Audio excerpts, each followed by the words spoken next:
Bonjour, bonjour à toutes. Donc aujourd'hui, on va regarder la création d'un journal, l'histoire du journal et qu'est-ce qu'on attend de vous dans cette partie de ce nouveau chapitre. Alors d'abord, un petit peu d'histoire de la presse écrite. Alors la presse écrite n'apparaît qu'avec l'arrivée de l'imprimerie et de la typographie. Et là, il va falloir attendre 1450 que Gutenberg invente sa machine à imprimerie pour voir apparaître le premier journal. Ensuite, c'est bien beau d'avoir un journal, mais il faut avoir une liberté d'écrire ce que l'on veut. Et cette liberté de la presse va être proclamée dans l'article 11 de la Déclaration des droits de l'homme et du citoyen que nous avons vu dans le cours sur la Révolution française, c'est-à-dire qu'elle va être proclamée le 26 août 1789. Ensuite, c'est bien beau, un journal papier, mais sans photo, ça donne pas envie. Donc, il va falloir attendre le Figaro, le journal Le Figaro, qui en 1826 va mettre la première photo. Alors pourquoi? Parce que il y a un photographe bourguignon qui s'appelle Nicéphore Niepce qui va inventer l'appareil photo à cette date.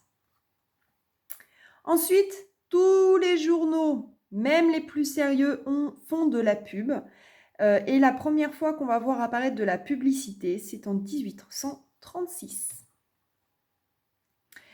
Et petit point, pendant la Première Guerre mondiale, 14-18, et la Deuxième Guerre mondiale, 1939-1945, la presse n'a pas eu le droit de dire ce qu'elle voulait. On a enlevé cette liberté de la presse et d'expression.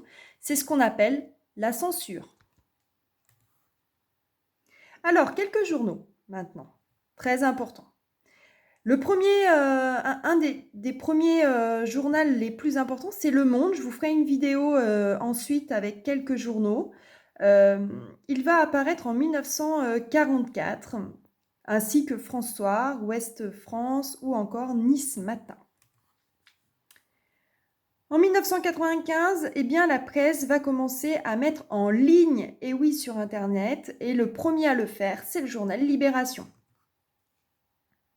Et en 2002, on va voir apparaître des journaux gratuits qui vont être totalement financés par la publicité. Et c'est les petits journaux que vous pouvez trouver dans les métros, dont ici, vous voyez le journal Métro, ou encore le 20 minutes qu'on trouve également souvent dans les supermarchés, ou encore souvent ils traînent dans le train.